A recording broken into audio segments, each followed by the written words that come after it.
Welcome back, everybody, to another episode of Big Apple Hockey. Big news for the New York Islanders today. We're going to get more to that in 1 second, or unless you've read the thumbnail, you know where we're going to go, but we're going to break it all down for you. I, of course, am your host, Mark Williams, who needs to really hit that do not disturb button as my text chime went off. Joined by the host of the Final Buzzer, Mr. John Volkowski. Get your shit together. All right, and the very happy man who knows who his new GM is today, Mr. Anthony LaRocco. Yeah, it took about just about a month, maybe a day more for the Islanders to find their guy, and after much due diligence, they went with, I think, the choice that the majority of Islander fans and even people on this panel said they should hire, and that's Mathieu Darche. So good on them for being thorough, and looking forward to when he has his first presser, so we can just kind of hear some of his comments. But new era is ready to be kicked off here. Yeah, let's get further into that right now. And of course, Big Apple Hockey trucker hats and shirts are available. Click the link down below. Check out the A Block on Wednesday's show, but the A Block is always brought to you by SeatGeek. Use the promo code Big Apple Hockey for $20 off your first order. Yeah, the Islanders, we're going to do a full wrap-up show. Yeah, congratulations, Anthony, because it must be nice to have confidence. Although, when you had one of the best GMs in the league in your front office for the longest time, we're still going to do an Islanders wrap-up show because there's still a ton of things going on with the Islanders. And I'm going to start this for now because I want to get to this because I actually have a counterpoint to this. So we're going to get to that a little later, team. Yeah, we're going to get to all that soon. We'll do some comments, Q&A afterwards. But the New York Islanders naming Mathieu Darche the general manager. He was from the Tampa organization, and he won the Stanley Cup with them. Anthony, what will Mathieu Darche bring to the New York Islanders? It's going to be the first time for him in this role. Yes, he's been an assistant. But I think that, this is going to be a guy is going to be excited here to hit the ground running and put his own stamp on this team, and prove that, he's going to be the guy to bring this team back to, the step that couldn't finish a couple of years ago, right? Get beyond the conference final and hopefully win a fifth cup. So, listen, his track record, he was in a Tampa organization where, he was being groomed, and he kind of learned on the fly and saw how things are done in terms of development. And, he watched Stevie Y and Breeze Y, do things, and he learned from, two intelligent guys there. So I think, it's about time he gets his own team. I think, I don't know who it was. Maybe it was after it was announced LeBron or someone else was saying that Darche was in consideration for some jobs last NHL offseason that he ultimately didn't get. But I think this is a guy that's ready for it. I think Islander fans should be excited in which direction he's going to bring this team. Lou Lamoriello, I thank him for everything he did. We all know Lou's track record. He brought respectability back to the franchise and all that. No debating that. But it is also true that he got stuck in his ways and he believed a little bit too much in his guys, which loyalty, I get it. That's important. But at the same time, you have to be able to see past that and, make moves when it's evident that it's time. And, he didn't really do that. So I think with Darche now here in the fold, there is no loyalty, right? He's going to come in, he's going to evaluate this roster, and he's not going to have any feelings that prevents him from making any sort of move. So, like I said, he's going to want to put his own stamp on the team. And I think for him, one of the most exciting parts is that you have some good pieces coming. I mean, hell, you have the first overall pick. You can confer with the scouts that are already there. Or if you happen to like a guy, you can make your input on it. But, that's big for him.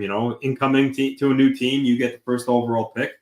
And then, guys like Callum Ritchie and Cole Eiserman on the way. So there's some young, exciting prospects coming too.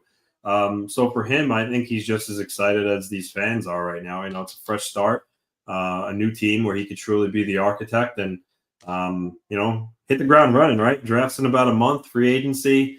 I'm sure he laid out his plan to John Collins of what he wants to do. Obviously, we won't be privy to that. We'll just see it as it transpires in the next 6 weeks, but whatever his pitch was, ownership liked it and they went with him. So welcome to the island, and I'm curious to see what his first couple of moves are going to be. Phil, all three of us were unanimous in Darche going to the Islanders. What do you think he's going to bring?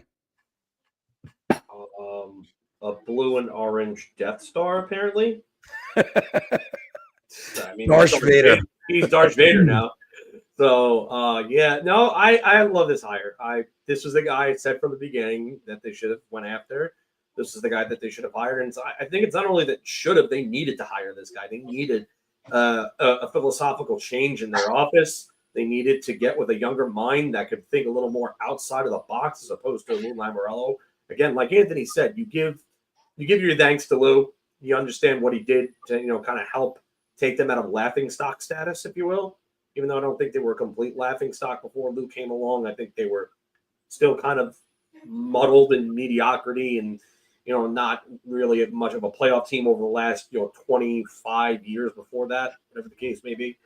But he didn't work under Yzerman. Yzerman had just left for Detroit when Tampa had hired him. So he really kind of studied under Brisebois, who studied under Yzerman. But the point is, and I said this as well, was that you bring in a guy like this because he understands drafting, developing, and winning. He's well-versed in all three of those aspects. And he's learned from somebody who learned from who we would consider a very, very smart hockey mind, depending on what side of the coin you're on these days. I guess the people in Detroit are getting a little restless with the Yzer plan, if you will.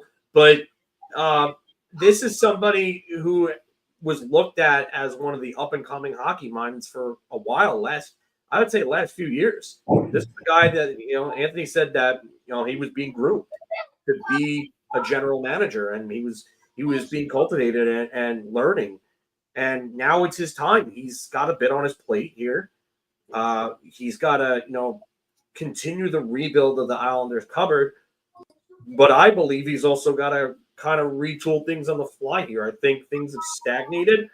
We talked about, changing things up in Toronto and holding Brendan Shanahan accountable for, continuing to go forward with that core four. And that's why supposedly he got rid of Kyle Dubas, was because Kyle Dubas wanted to get away from that core four idea and break that up a while ago. And Brendan Shanahan was like, we're not doing that, and we're going to continue to go forward. I think the same thing applies here in the island. I think you need to start getting rid of some of the older, more injured guys. I mean, no offense to Anders Lee, who I think had a very good rebound year, this past season. But if you could move him and get some assets for him, if you could move Ryan Pulock, if you could move Adam Pelech, something like that, start getting some pieces for these guys and start turning things around. I think you could fast track the Islanders to end up being a contender sooner than later. And who knows? Do they go after Mitch Marner? Does Mitch Marner want to sign there? Do they get other free agents? Is Kyle Palmieri coming back? I mean, Darche's got a lot on his plate. He really does. But I do think that this is the guy to lead them in the right direction. I feel a lot more confident with him than I would have with Marc Bergevin, to say the least. And no offense to Marc Bergevin, who I think kind of put some good pieces together in Montreal, just ultimately wasn't the guy. But I do think that, and there's another thing, the draft. He's got the draft to worry about. He's got to worry about who is he taking at 1? Is he trading down to get James Higgins? That's another core piece that you're going to add this summer. So he's got a lot of work on his plate. It'll be very interesting to see what happens in Islanderland, or on the island, whatever you want to call it, over the next few weeks. But he speaks French. Not really gonna apply here much. I mean, he's not gonna have. Might have a few people, stragglers, that may speak the French tongue, but not much here on the island. But yeah, I think this is a very good hire. I like it a lot. I like Evan said before, you have a competent hockey mind coming in that'll bring in a new philosophy and change things up. So if you're an Islander fan, you've got a lot to be excited about. I'll address one other thing that I said I was going to address. Your concern, THG, is that he doesn't draft really well. Okay, fair. Counterpoint is that one, he's not the general manager, so he doesn't have final say. And two, the general managers there over the last 5-6 years have been trading away picks because they've been in win now mode. So really, the one first rounder that they have to show for this is this guy right here. And supposedly he wants out of Tampa Bay. So maybe some familiarity, as Alan says, could end up giving the Islanders an advantage in the Isaac Howard sweepstakes. Yeah, this is actually very simple to me, and this is why I've been vocal about this with other franchises. It's okay to play follow the leader. Who was the most successful organization in like the 2000s and the 90s around that time? Detroit. So what did they do? They went out and they got Jim Nill because he used to be an assistant over there.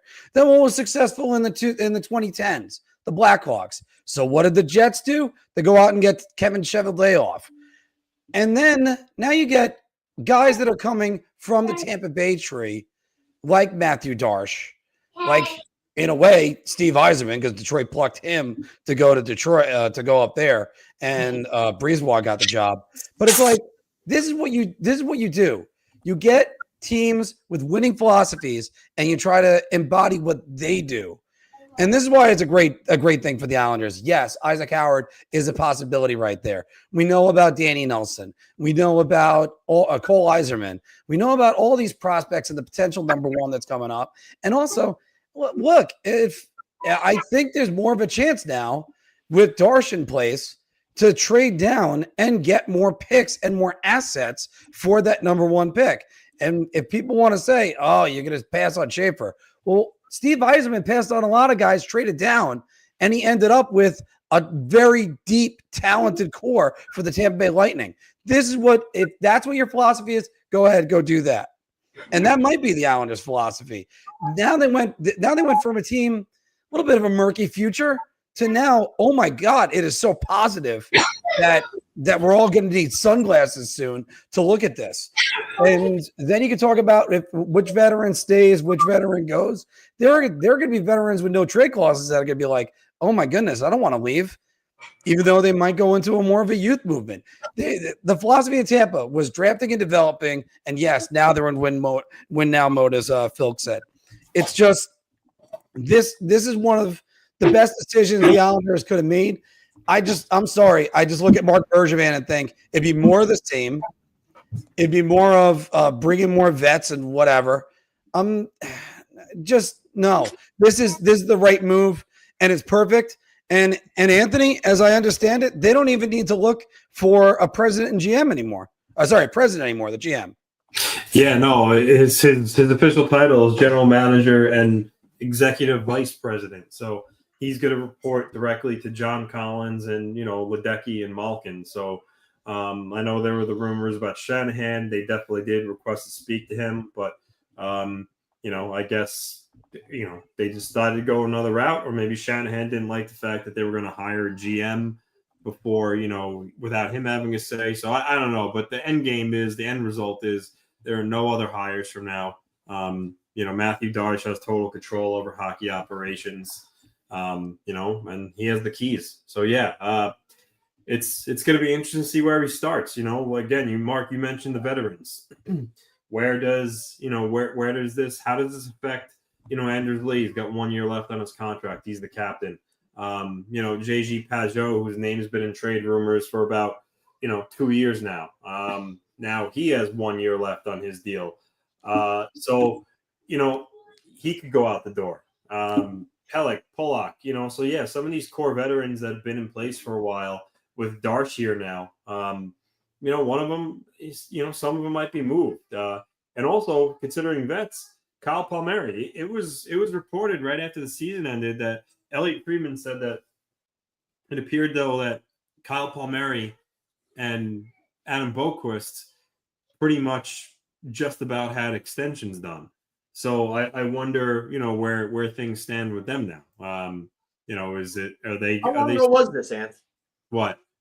the extensions you're talking about, possible extensions. Right. I mean, maybe a week after the season ended, Friedman said that he believed that deals for both of them were super close. So I wonder where Darche picks up on that. Does he have a different outlook? Does he not want Palmieri back? I mean, Boquist, it's going to be, I don't know, 875,000, 900,000. So, I mean, that's a little bit, not really very significant for a guy who might be like their, fifth D. But I think he did play well enough after they acquired him that it wouldn't hurt to keep him. But Palmieri is going to be the more interesting case. So I wonder if that deal still gets done or not. But again, this is the thing. Darche may have different viewpoints. So, he may intend to try to move a guy, whereas Lou probably wanted to keep him. So, it's anyone's guess on, where he takes this roster now. But, the good thing about it, for all the Islander fans that were complaining you wanted Lou gone and, there wasn't enough change, the one thing I'm confident of is that Darche is definitely going to change things. He's not just going to keep literally everybody and run it back. That's not happening. So, again, how far does he take it? I don't know, but I'm looking forward to see what he has kind of up his sleeve here, as the draft again is 5 weeks away. Yeah. Free agency is about 7 weeks away. So, it's going to come together fast. And, John Collins obviously feels highly enough about this guy that, he decided not to bring in, his good friend Brendan Shanahan, who they spent years together working for the NHL. So I just think it goes to show, how much they trust Darche and how they wanted him in this role. So, we'll see as things get started here in the next couple of weeks. Would you be able to answer this, Anthony? I would imagine if Lou's not coming back and Bridgeport's been a complete tire fire, I can't imagine them keeping Chris Lamoriello. I haven't heard anything that he's been let go yet, because he hasn't. But I mean, if they let him still running that team that's been terrible developing, I wouldn't make any sense to me. But I guess we'll see in the next week or couple of weeks. Another question, yeah. The question right here, by the way, for anybody on audio, is going to be: does this mean Wass stays or goes? Yeah, that's sorry. I just, these are two really good questions that I think were just the perfect time to answer them, because you were right on it. So, with Waugh, though, I wouldn't shed any tears if you let him go. But at this point in the offseason, what other coaches are out there, right? Like, if you let him go, who's out there that would be Peter Laviolette? yeah. I mean, Laviolette. Like Quenneville's gone, Pandolfo looks like staying in college. Jeff Halper could be a good one if you. Who would be assistant? That would be interesting with Darche. That's real interesting with Mathieu Darche. Yeah, that would be. I mean, it would fit right into one, the mentality that they're looking at. Two, the trend of going younger and bringing younger minds to the island. And three, the familiarity with Darche and Halper. So, I mean, personally, if I'm an Islander fan, and just as a hockey fan in general, I'm not trying to slag Patrick Waugh here or anything like that, but I think what you have with him. And as a Ranger fan, stay far away. No. Stay far away, because we've seen him as a head coach and we've seen him as an assistant up close these last couple of years, and it's not been good. So, but yeah, I think with Waugh, it's just what you have. I think it might be time to move on. Yeah, other coach. Oh, I'm sorry, Anthony. There's one other coach. If you go the veteran coach route, just to throw his name out there, I think he wants to be more of a TV guy right now. I wasn't going to go Woodcroft. I was going to go Bruce Boudreau. He's developed a lot of guys. Yeah. I think it's too early for Boudreau, though. I mean, Darche has one or two thinking, right? It's either going to be, I want to bring my own guy, or he's going to look at it the other way and say, he's going to look at the roster. He'll be like, all right, well, Lou didn't exactly leave him the best roster. He was missing his best player. He's like, let me tinker with the roster and see how he handles the roster I give him to start the year. And if he still feels like he's underperforming, then maybe he lets him go. But he might. So I think it's one of those two thoughts that he has, and it's anyone's guess as to which one he's leaning towards. But I guess that too. I guess we'll see. I mean, I will say if he is going to make a change of coach, I would imagine it would come within the next couple of days as he does the evaluation on Waugh and sits down with him. But I could see it. I could see it going either way because there's truth to that. Waugh was hamstrung with Lou's roster, and he did suffer a lot of injuries last year to his top players. So Darche may give him the benefit of the doubt there. I don't know. No, we'll see. Can I just say this? I'm kind of tired of the excuse he's hamstrung with Lou's roster. So then the good job he did the year before, we should credit him entirely for that. Blame Lou for the next year. That's such. I hate hearing that. Somebody else. Yeah, I know I've made my stance clear on Waugh, and I know I've made my stance clear on Lou as well. I think it takes two to tango in this case, and I think the roster construction has been poor. I mean, you got to remember, we lost out on a deal because a certain someone here decided to absolutely rip Lou for a lack of activity in an offseason, and that cost us a nice little opportunity. I mean, all jokes aside, I hope we can get some sort of credentials here. Yeah. Well, we love all your moves so far. Well, also Lou, we love you. We actually do love Lou. It's just Yeah. No. Yeah, but it's just all right. Can we do? No. Let's not explain. Let's not go over that. All right. Well, we had an endorsement with Alexander Romanov. He was going to post a little bit of he was going to make a post on his social about check out Big Apple Hockey, and then just as it was getting ready to really get the green light, I got informed by Gold Star Agency, who Romanoff is, and Sorokin. And Sorokin, that someone in the Islanders upper management got wind of it and I guess checked out our stuff and said absolutely not. So yeah. And it was a meme. That was it. It was just a little meme. Yeah, it wasn't even anything like crazy, but it was a real small apple. God. But it was still true, and I still stand by what the message was at that moment. I'll tell you that. Yeah, I mean, the lack of activity at that time was understandably, you came off of you had a bad season off of a conference finals appearance the year before, and you were looking to improve. And I get it. You were right on it. But I mean, sorry, Phil, go ahead. No, I was just gonna say. I mean, I just think that there's different things that we have to look at here, and one of them is like THG was saying was just he was a first time hire, and this was going to be a nice hire, but it's also the drafting and everything in Tampa, and you're hamstrung with the roster and everything like that, and some of the things that the previous GM had done, but now it's going to be Darche's job to come in here and clean it up. And Isaac Howard, I think there's a little more of a chance now for the Islanders. I don't think there's a little bit more. I think there's a lot more. Now there's opportunity. You know what? It could work both ways. I mean, I think that Brisebois is ultimately the guy that's going to take the brunt of the blame because of what happened with him in Tampa. And supposedly, from what THG was saying, I never heard anything about this, but supposedly there was some contract finagling that would have hurt arbitration rights in the future for him. I don't know how accurate that is. I've never read anything about that, so I can't really go into that. But that sounds like an organizational thing as opposed to a Mathieu Darche thing. So he can have a better relationship with Howard than Brisebois did for all we know. Well, yeah, because Brisebois is the guy that he's negotiating with prominently.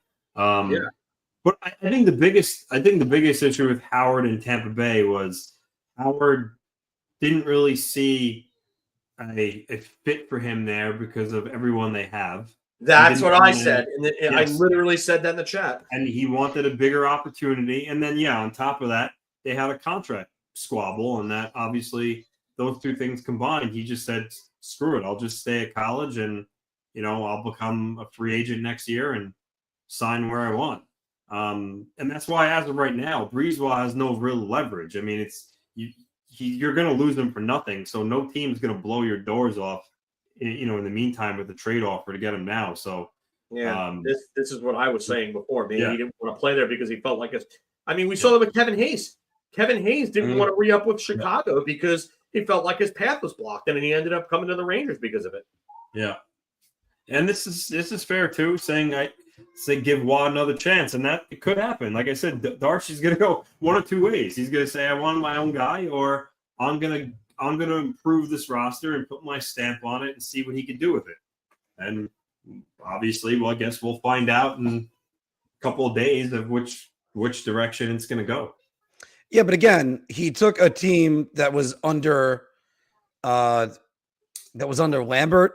and they looked a lot better in the second half of that season from the point he was hired all the way in. I'm sorry to say that I just don't see it. Then that's just the way it looks to me. I don't see it when it comes to Patrick Waugh. And if the Islanders is going to be a development team and they go with him, does he really develop players?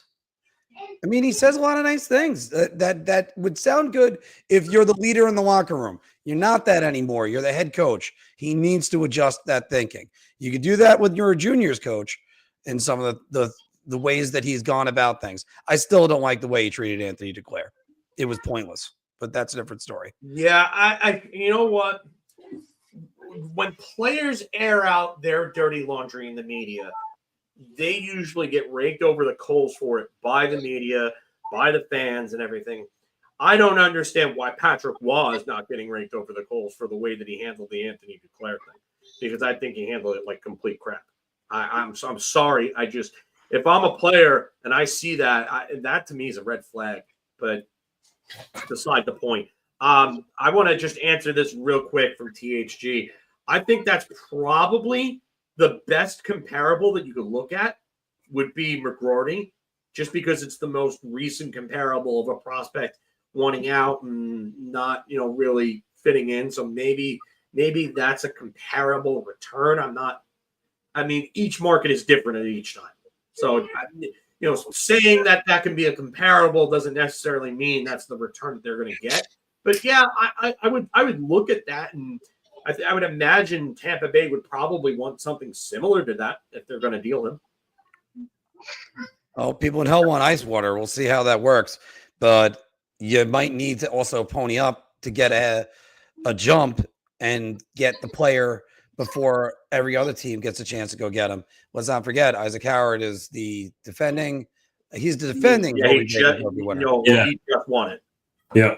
Yeah. So that's something that's still, but he could be anywhere from Jack Eichel to Adam Gaudette. We'll see about that soon enough. Let's look at something that happened last night, guys. The Carolina Hurricanes were drubbed 5-0 by the Florida Panthers. And is this more, Phil, about Carolina's failure or Florida just being a wagon? Florida is obviously a wagon. That goes without saying. They're likely going to make their third Stanley Cup final in a row. And, you can count one other team that's done that in the last 20 years, and that's the Tampa Bay Lightning. Really, that's it. So the Panthers are a wagon, yes, but I think Carolina's failure has to be talked about. I think we're looking at a team that every time that they face the better competition in the playoffs, they cannot get it done because their system, one, doesn't work. Two, their players end up passing up high danger chances and settle for these outside shots, quantity over quality. And three, the coach can't make adjustments. Also, another thing, you have Frederik Andersen, who now that he's not facing 21 shots per game and maybe 3 high danger chances in a game, it basically a la 1998 Martin Brodeur New Jersey Devils. Now that he's facing all these legitimate chances and these high danger chances, he's gone back to the same Freddie Anderson we've known for the last 10 plus years in the playoffs. It's the same guy. Don't let the numbers fool you. He cannot get it done in the playoffs.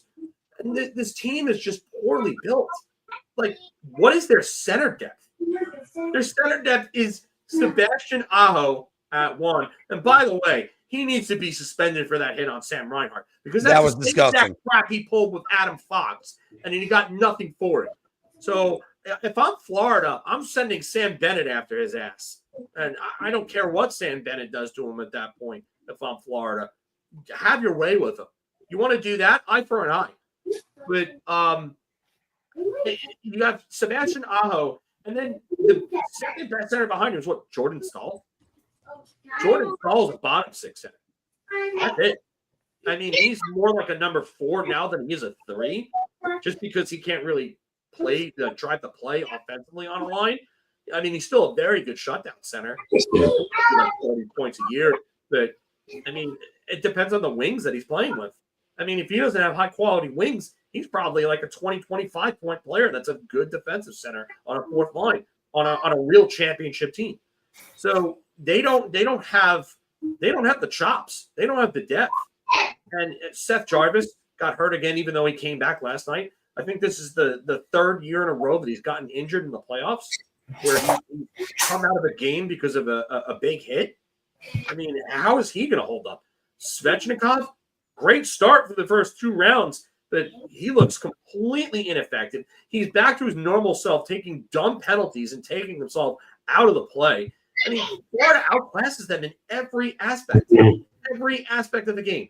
This series, I picked Florida at 5. This is probably over in 4, because I don't see how Carolina recovers from this. I don't think they have the goaltending to match up. I don't think they have the offensive depth to do it. And their guys aren't getting to the dirty areas to score goals. Yeah. I mean, Anthony, we were talking about this earlier. Are you pinning this more on Florida or Carolina? I mean, it's both, but I just think Florida, they're just unreal. I mean, they don't really have many weaknesses at all, and they're flexing their muscles over a team that they're far superior to. Don't get me wrong, Carolina is a great regular season team, and they're a very good hockey team, but they just don't match up with Florida in every aspect. I mean, it's wild to me that the Hurricanes are 0-14 in their last 14 conference final games. They literally have not won a game since winning the Stanley Cup. Yeah, it's nuts to me.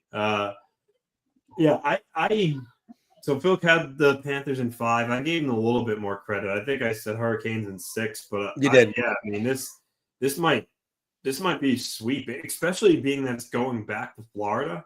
I mean, it's gonna be tough for the Hurricanes. It really is. They're not putting up any sort of a real challenge to the Panthers right now. The Panthers are just running over them like they're not even there. Like, it's Freddie Anderson obviously hasn't faced that many shots, and his save percentage is still terrible these first 2 games. It's not like I can see if he was getting peppered, but no, everything's just not, nothing's really clicking for Carolina. So yeah, I think this series is going to be over pretty quickly. I think everybody should slightly give Toronto a little bit of a break. But as far as like the rest of the league goes, Florida is just dismantling everybody. But why is this constantly the story with the Carolina Hurricanes? They get, I referred to them today as playoff milk. They're like good for, well, usually milk is good for more than 2 weeks, but they're like 2 rounds and gone. And that's even if they can do it. I'm not sure if this team is really built for the playoffs, for starters. And I'm not sure if Rob Brandenmore's scheme translates to the playoffs. Everybody was so in love with him at the beginning of his coaching tenure, and they looked at him last year. That was their chance to win the Stanley Cup. And I don't think they would have gotten past Florida anyway. But that was their chance. They fell to the New York Rangers. If people want to say Shesterkin stole a couple games, fine. He didn't steal the series because then Carolina went in. Carolina was one goal away from being swept. Yep. That's one thing. Yeah. And then they give up a weak goal, Freddie Anderson. It just seems like they never took goaltending seriously. Like they tried years ago with Scott Darling, thinking he was going to be something big. I'm talking years. We're going back a decade at least. And like, when have they really developed a goaltender there? Pyotr Kochetkov doesn't look like he's going to be anything. Freddie Anderson is just a retread from Toronto. Before that, it was Peter Mrazek. But like, that's another thing too. Look, I don't want to rip the Hurricanes too much because they were the class of the Metro, and that became obvious at the end of this round. And you heard some of the pundits saying how bad the Metropolitan Division was. Well, it wasn't that great this year, so I'll say that. But this, look, as much as I want to give Florida credit, no, they're just, yeah. Oh my goodness, the Steve Dangle haircut. Well, I've always been kind of small with that. been always a little bit short. I just got to cut this morning. So, but no, what if Rod Brind'Amour is the problem and you just signed him to a contract extension for how many years? Making him the highest paid head coach? If you need a new scheme, are they going to walk over to Rod Brind'Amour and go, hey, Rod, while you're in the middle of your bench press, can we talk about maybe moving away from man-to-man? I don't know. I mean, last night, they couldn't even get out of their own zone. But give credit to Florida. They have 7 defensemen that have scored a goal in these playoffs, which ties an NHL record. That's amazing. And I hope they get 8 just so they can own it. And they just got Barkov and Tkachuk scoring. Imagine if they start scoring. It is over. Hand them the Stanley Cup again. Yeah, and and last night, I mean, they just absolutely shut them down. I mean, Carolina had 7 shots through 2 periods. 7 shots through 2 periods. Like, I mean, they're doing this to everybody. And Florida, absolute wagon. Credit to Paul Maurice and Sasha Barkov and Sam Reinhart and Sam Bennett and Eetu Luostarinen and Anton Lundell and all those guys that bought in and said, you know what? We don't care about our stats. Matthew Tkachuk, same thing. We care about winning. And that's why I said on our stream on, I think it was Tuesday, that the scary thought is that Connor McDavid and Leon Draisaitl now committed to playing defensive hockey. And that's a scary thought. These guys are already doing it, have been doing it for like 2 years now. And no, Sam Bennett is not getting $10 million per in free agency. He just did not put up those types of numbers. There will be multiple teams bidding for him, Phil, but no, if it goes to 10, that's insanity. No one's going to give him 10. I could see between 7 and 8.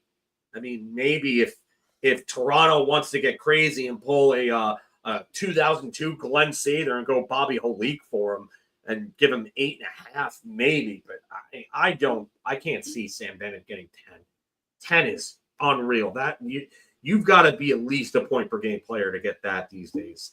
So I would say, if anything, yeah, it's a bit of both, but Carolina's got to change things up. You're talking about Brind'Amour before. He can't make the adjustments.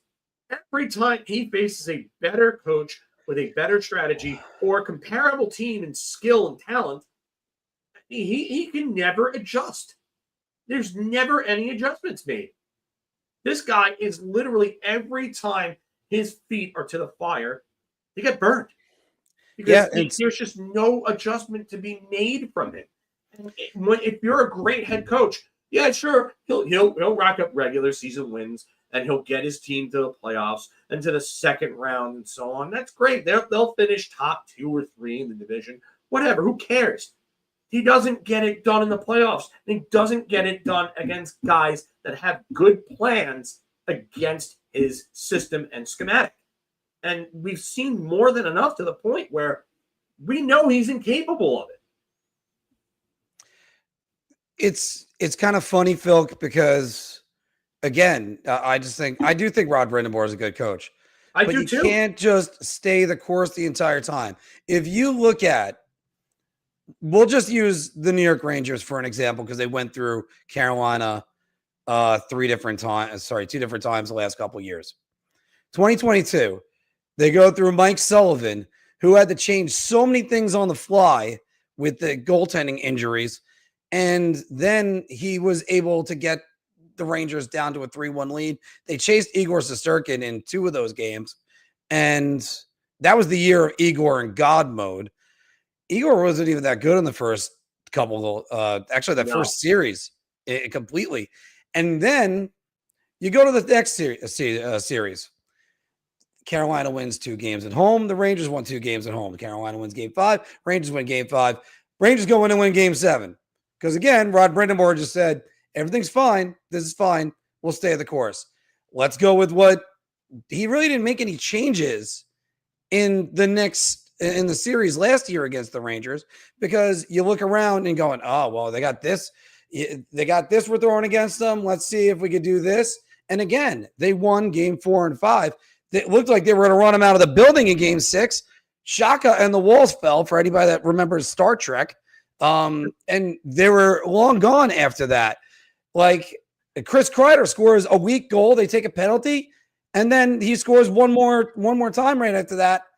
That's all that was their season right there in 10 minutes.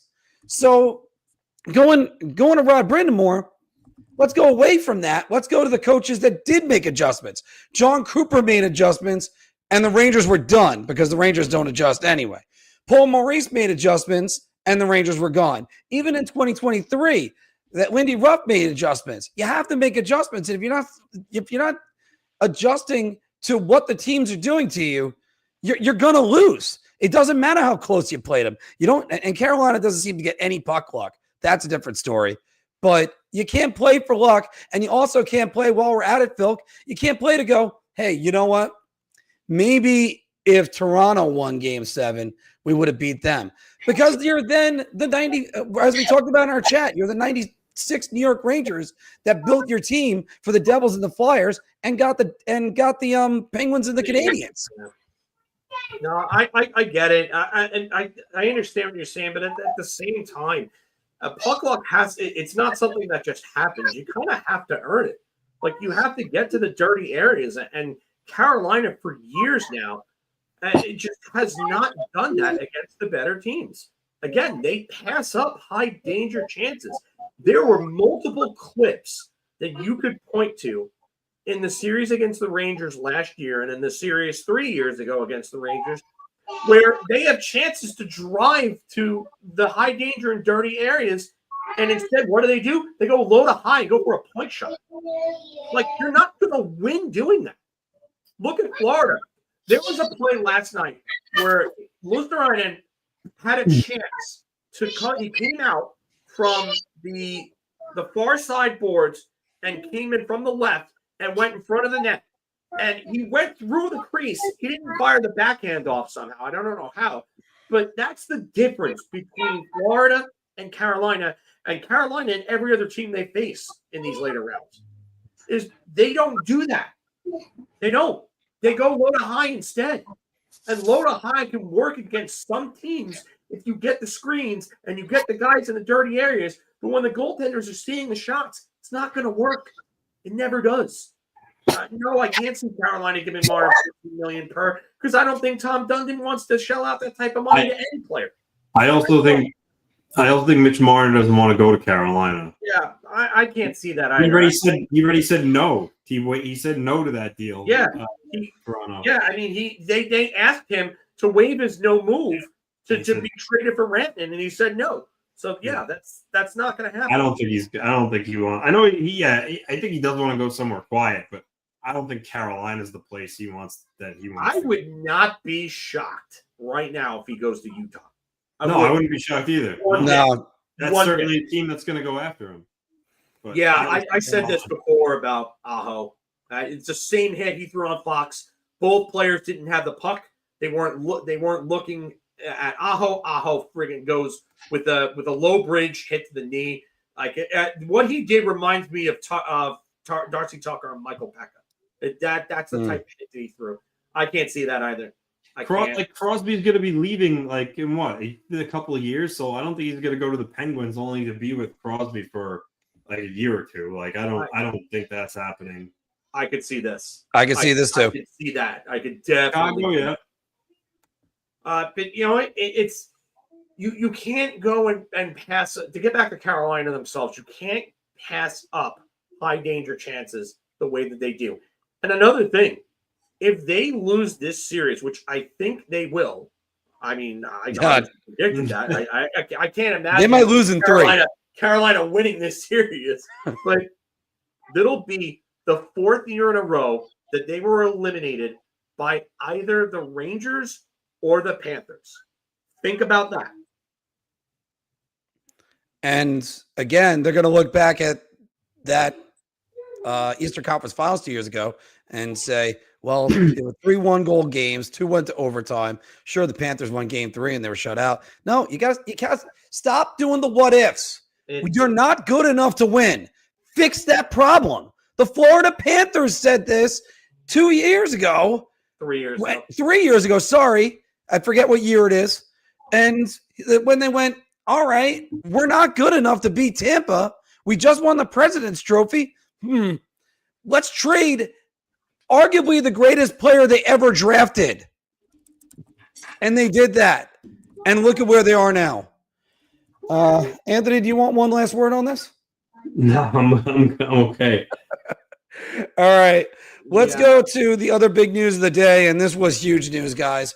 The IOC ruling that Russia is ineligible to play in the 2026 Olympics in Italy. This is a tournament the NHL is sponsoring. They have a dearth of Russian players. There is the third highest percentage in the league are Russian. Anthony, I'll start you off with this. What are your thoughts on IOC just still playing this game with Russia?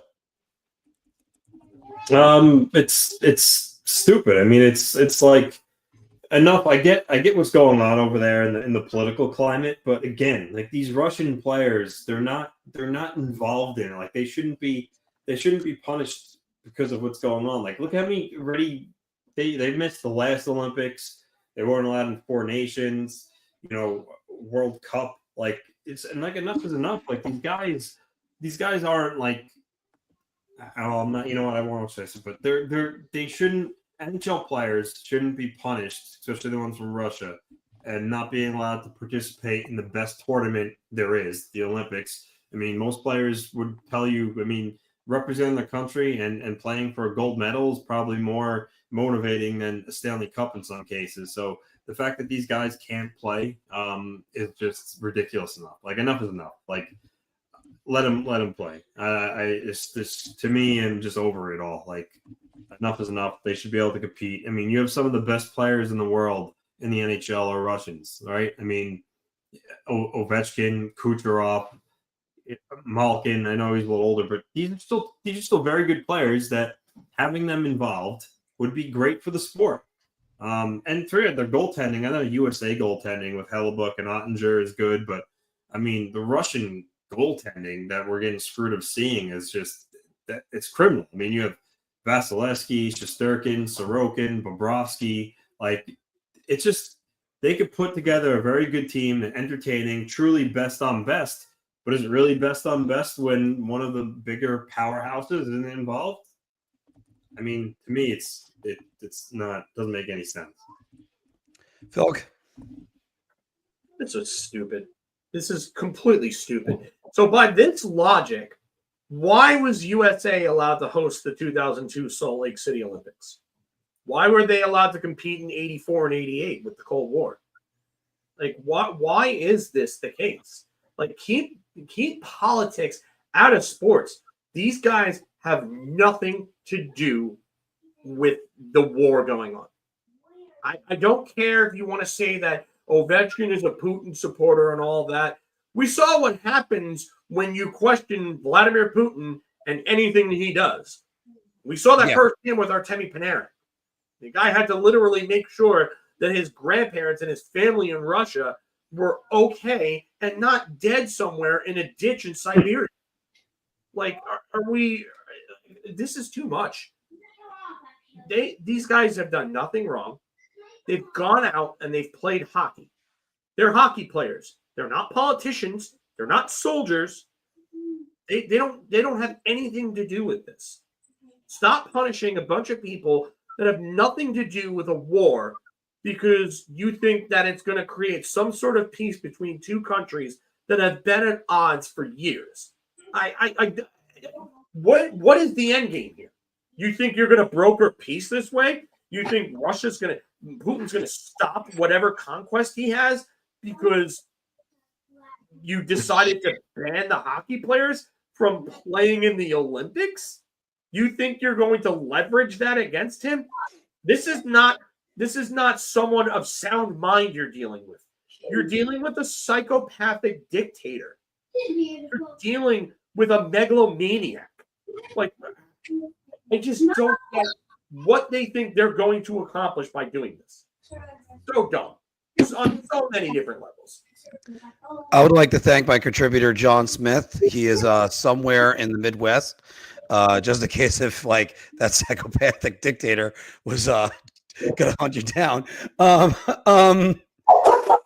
So sports and all this is like this is to showcase the world. Let me first go with this. Politics is a lot tougher. First off, it's tough going from a national standpoint, and especially in this day and age. Politics on a world stage, forget about it. There was no way you're ever going to get to a situation where everybody is going to be all holding hands, kumbaya, and all this. And if you're going to go with whatabouts, we have a long history of the Olympics, and it's just as early as 10 years ago, where they're giving certain nations the ability to host the Olympics with questionable policies that they have. No, he's not. No, he's not. So let me just start with that. Yeah, why was China allowed to have the Olympics in Beijing when they twice had internment camps? Twice. Let's never forget the reason in the modern era why the torch is being run around everywhere is because when Hitler hosted the Olympics, he wanted to showcase Germany in all of its glory. And I just said Hitler showcasing the Olympics. Look, there's been different political spectrums everywhere. Why are we still doing this with Russia? And it's not, and I'm just, look, if you think I'm wrong, throw it down in the comments. But we're doing this. This is the way you actually, if you didn't bring the seeds of capitalism, you wouldn't have broke the Soviet Union anyway.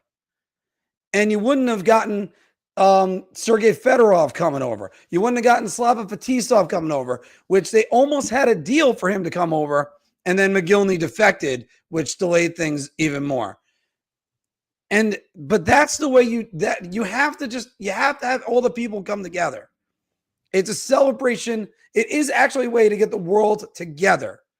Yes, the Red Army team was used basically to be an extension of Russia to say, this is how we're going to dominate you. And then look what happens. During one of the lowest points in American history, the miracle on ice happens. And they end up winning. It's tremendously helped American morale. There's a reason why there's people that talk about it even to this day. So doing this, just no, because it's also the way to be anti-political. Where if Russia's the big baddie, then they don't even medal. What does that say? I mean, it's stuff like that. This is what the Olympics are made of. And I hope that my point came across. Because I'm frustrated. I'm frustrated seeing this. Because you get plenty of people that don't love Putin. I mean, you can't really say that if you are Russian and you live in Russia, because there's legitimate fascism going on there where you have to worry about being silenced for your words. see Alexei Navalny. Yeah. But it's just I don't understand. I get that they're trying to do some sort of leveraging here. I don't get how you think that's going to work though.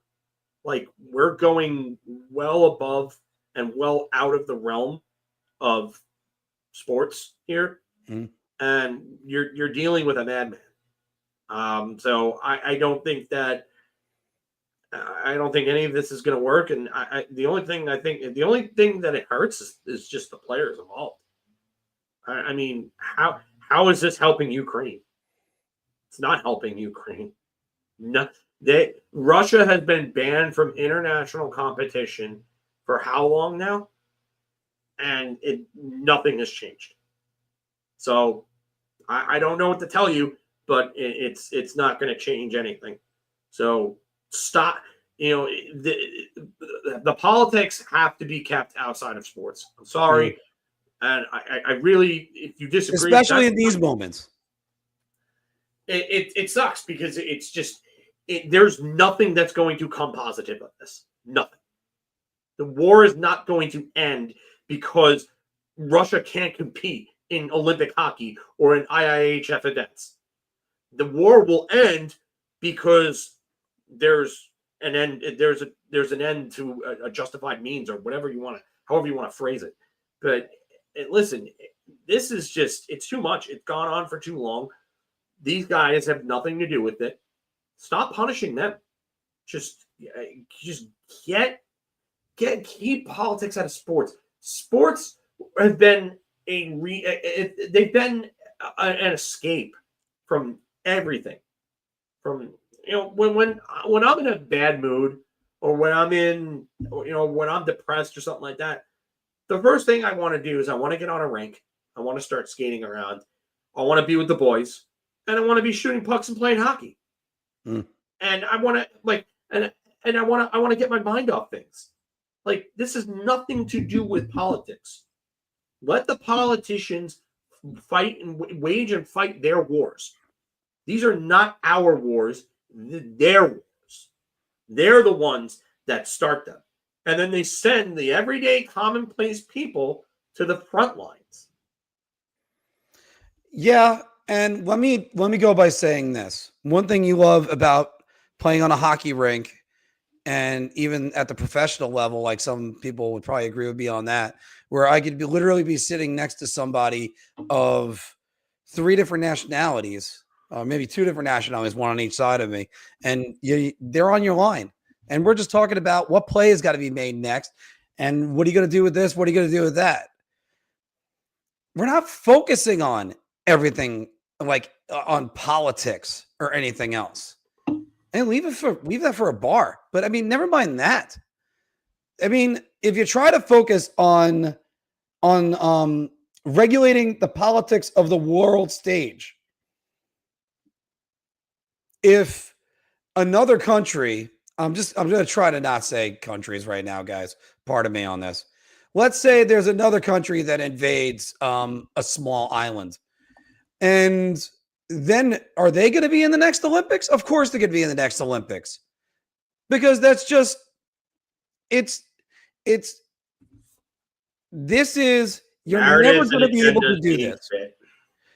And also don't forget, the whole thing, the Olympics is all politics. It's all politics. After all, the Miracle on Ice, I brought that one up.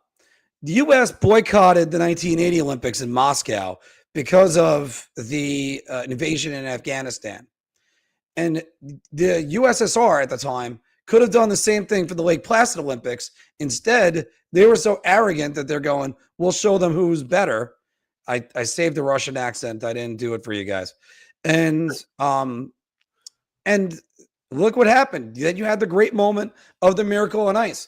This is stuff that just, I get bothered by this, because if you apply, first off, it's impossible to regulate politics all throughout the world where everybody's going to be happy about this. The other thing is, if you look back through their history, there are some questionable places that have hosted Olympics. So, sorry, not sorry. This is just put them in.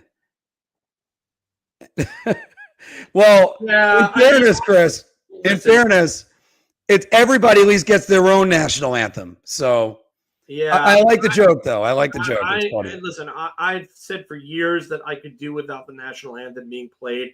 If you want to play it during international events, okay, fine. But I don't need it a national anthem before every single game.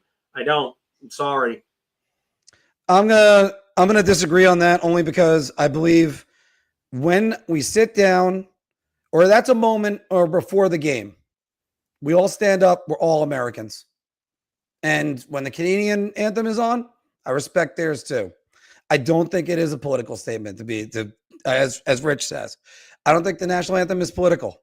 I think the national anthem is to remind us all we are of the same nation, and the flag is always what America could be more than anything else. And that's why if we start pick and choosing opening night, start of the playoffs, all this stuff. I mean, the national anthem did used to be played, I think, in movie theaters back in the days. But look, it's something that I don't want to get away from the national anthem in pro sports just because people want to use it as a political tool. But I would actually always tell you it's the best of America to look at that flag and know you want to criticize it, go right ahead. I want to criticize it or don't want you criticizing it, then I can say whatever I want. It's freedom. It's what it is. It's like George Washington said, we should be allowed to use our own system of weights and measurements, but only in unpopular sports like track and swimming. Anyway, moving on to some of your questions, guys. Yeah, well, by the way, it used to be played at midnight or at the end of the broadcast day, which no longer exists. Playing on noon. They sometimes still play it on certain radio stations at noon. Yeah. And furthermore, Phil, one thing I love, as I'm arguing the case for Russian Olympians to go back to the Olympics, because by the way, come on, there's been bigger scandals. And yes, governments change, Rich.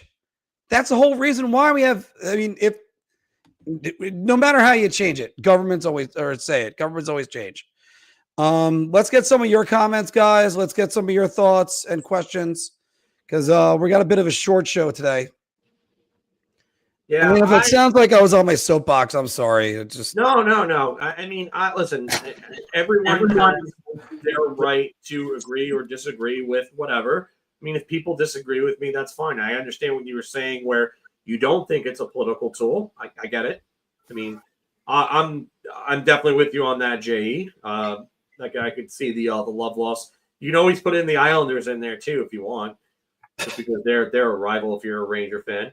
But yeah, I could do without the national anthem. That's just my point of view on it. But I understand if people think that it's not a political tool, and yeah, that's perfectly fine. I mean, if you want to, pay homage to your country, that's fine. I have no problem with that too. But I mean, overall, I just get rid of politics in sports. Get rid of politics in entertainment.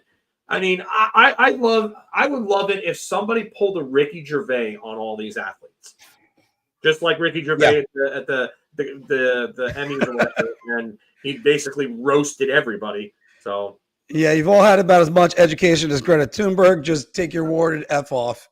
And it was absolutely the best. But there are times definitely where politics in sports were a good thing.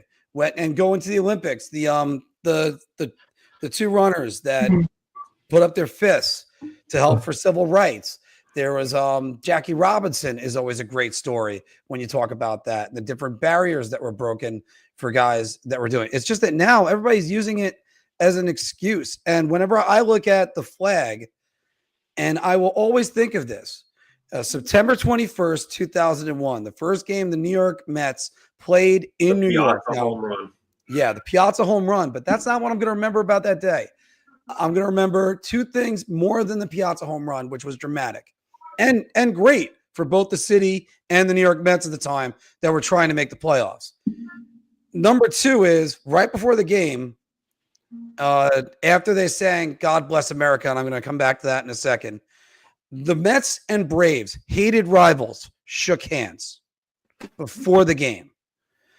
And then the thing I will remember and will stay for me the rest of my life was hearing you could hear a pin drop in Shea Stadium when they did the 21 gun salute. They sang God Bless America, and looking up, by the way, at the ribbon of the World Trade Center that was on there that every Met fan sees when you go to the Shake Shack. But also hearing God Bless America and hearing my grandfather sing along to it, a man that fought in World War II for this country and holding back and fighting back the tears and being able to do that.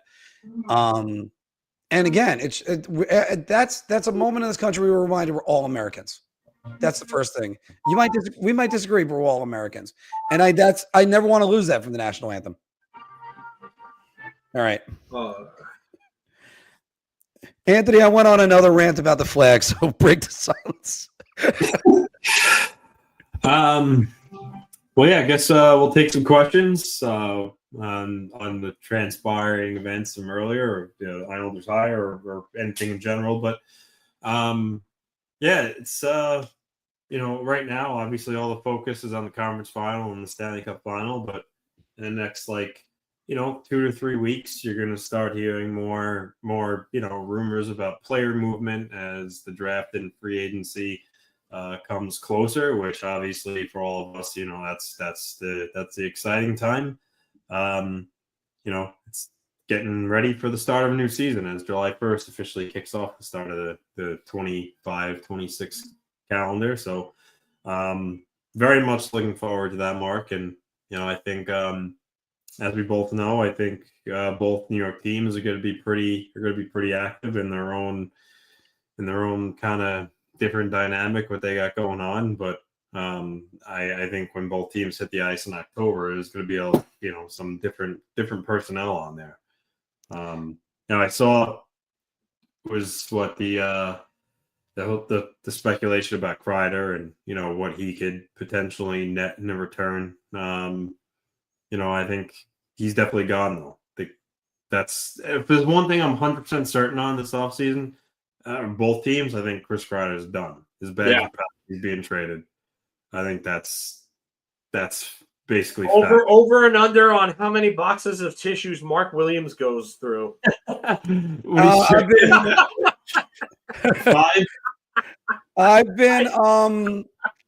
I've been open and honest about this, and I'm ready for it because after all, look, the Rangers knew this day was coming with Chris Kreider as soon as they re-signed Alexei Lafreniere. You can't have Alexei Lafreniere sitting on the bench anymore. And then I had this conversation with people where they're going, well, why can't he just play and play third period, just the third line minutes? You're not paying a guy $6 million to play third line minutes. That's not how you win. And especially, I know I saw that joke down below too. But no, I mean, Chris Kreider has done everything that you could for the New York Rangers. And it's time. It's time for both him and the Rangers to move on. I know. I haven't seen that one in a while. Christ Kreider. Oh my goodness. That was so but it's gonna have to happen. And look, I was always a big fan of Chris Kreider. I'm still gonna be a big Chris Kreider fan. But the Rangers have traded Ryan Callahan. The Rangers have traded Brian Leetch. The Rangers traded John Rattel and Brad Park. No, you can move on from anybody. Yeah. And the Brian Leetch one was the worst because he got traded, one, on his birthday, and two, a week after he told Glenn Sather he didn't want to be moved, and Glenn Sather went and did it behind his back. Yeah. If Brian Leetch could be moved, he's probably the greatest Ranger ever in my book. I definitely I think he still is. Oh, yeah. No, I like I said, I think he's the greatest Ranger ever. Yeah. I mean, it's just I think Chris Kreider can be moved. And I've seen people calling him a legacy player. Like, Have we been? Are we that far removed from Rod Gilbert and Brian Leach and Brad Park and Henrik Lundqvist and Mark Messier? Are we that far removed from the guys that were real legacy players? Because I think the younger generation has a skewed and warped viewpoint on what is a legacy player, because the bar has just been so low for this team over the last, I would say, close to 30 years. Yeah, the bar can't be much any lower. Anthony, by the way, what was one of the heartbreaking trades growing up for you? Was it Turgeon? Yeah, Turgeon and Palffy. Yeah, I was going to say, I thought Palffy would have been more heartbreaking for you. Yeah, those two hurt. Those two definitely hurt. God, imagine if Palffy went to the Rangers. Yeah, that deal almost happened. It was nixed because Gary Bettman said that you can't trade television rights in a trade, which I understand. That's kind of makes sense. But there was television rights that were a part of that deal. I mean, you could look it up. You could Google Zygmunt Palffy to Rangers, and you'll see it. I mean, there is a Larry Brooks article that's available for reading on it. So. Phil, what do you consider a legacy player, just to get this term out there? Okay, so Mike Richter would be far more of a legacy player than Chris Kreider. A legacy player is somebody that's really like a true top of the line, like very, very top of the pantheon type player for an organization. Like Mike Bossy? Yeah, like yes. a Mike Bossy would be a legacy player. A Brian Trottier would be a legacy player. Denny Potvin is obviously a legacy player for the Islanders. I mean, we're talking about the true greats of the great. I wouldn't even consider Zygmunt Palffy or Pierre Turgeon or Pat LaFontaine legacy players for the Islanders. I wouldn't. I wouldn't either. Sorry. So, I mean, yeah, I love Pat LaFontaine too. He's one of my all-time favorite players. Yeah. He played one season for the Rangers. That just goes to show you how much I love that guy. But he's not a legacy player for the Islanders. I could think of – I think he deserves more recognition than he's gotten. But, yeah, it's someone who has won a ton of accolades and has led a team to a cup. Chris Kreider has done neither. Chris Kreider has been a very good player, and even at the top of his game, like the 21-22 season, we're all going to remember. And the guy's been a money playoff player. Legacy, no, I can't do that. I can't do that. But even then, look at his body of work in the playoffs and tell me with a straight face that is legacy playoff performance. No, but he is a really good playoff player. He's good. You can't say legacy. Can't say it. Anthony? I was going to say, fast forward to July 1st. If the Rangers signed Sam Bennett, would you be happy or angry? Angry. Oh. Bad move. Depends on what they give him. Because I like the player. Yeah. I don't like what he might end up making. Phil, hold on. Let's see. It's any other team. It's a 4-year deal. He's only getting paid $5 million to maybe $6 million. Oh, wait, it's the Rangers. He somehow got an 8th year, even though he can't get it unless they trade for his rights. And he's making $12 million. Flash forward to him scoring 20 goals and playing only 60 games for the rest of his career. Yes, like Nick Zherdev, as everybody keeps mentioning. I don't think that's going to be the case, but I just think we're looking at you pulled up Kreider's playoff stats, didn't you? No, I was pulling up some of the free agent list here for Mark to look at. So Chris Kreider, really, when I look at it, he's had 3 good to very good playoff runs. 2014, where he was almost a point per game, and he was really one of the play drivers on an offense-starved team that got to the finals on Henrik Lundqvist's back, really. And by the way, Phil, everybody just says Marty St. Louis' mom passing was the galvanizing thing. Yes, Kreider re-entering that lineup was a huge factor in that 3-1 series win over the Penguins. Don't give me ideas, J.E. We could do.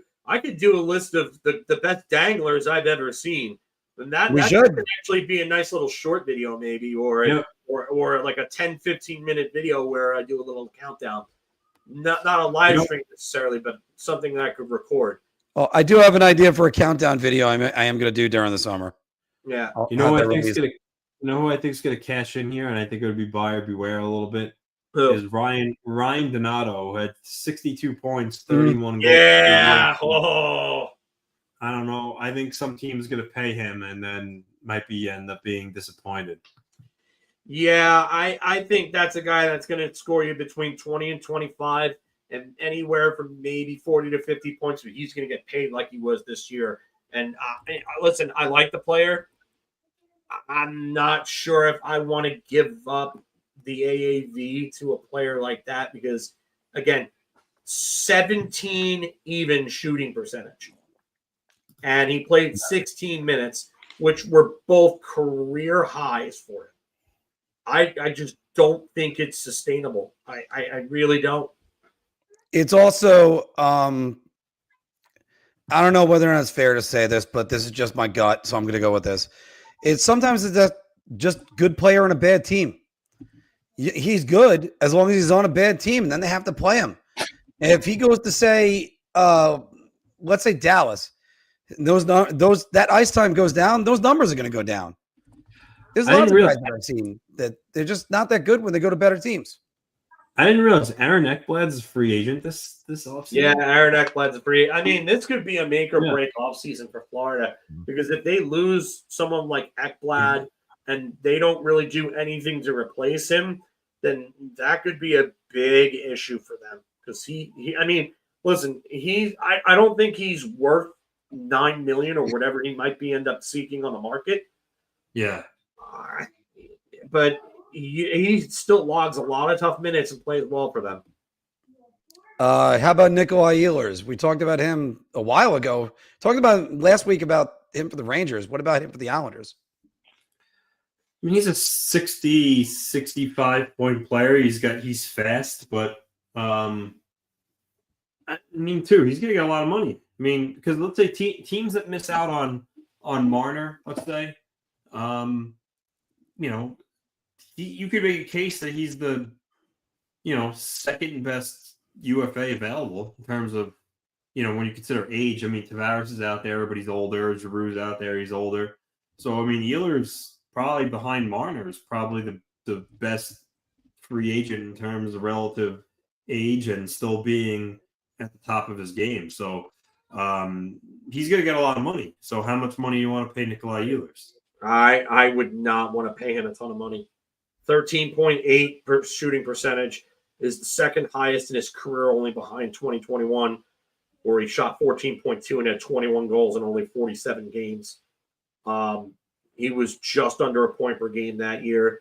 This is a career year, so I would be I think there's going to be a lot of teams that are not going to be happy with him contract-wise.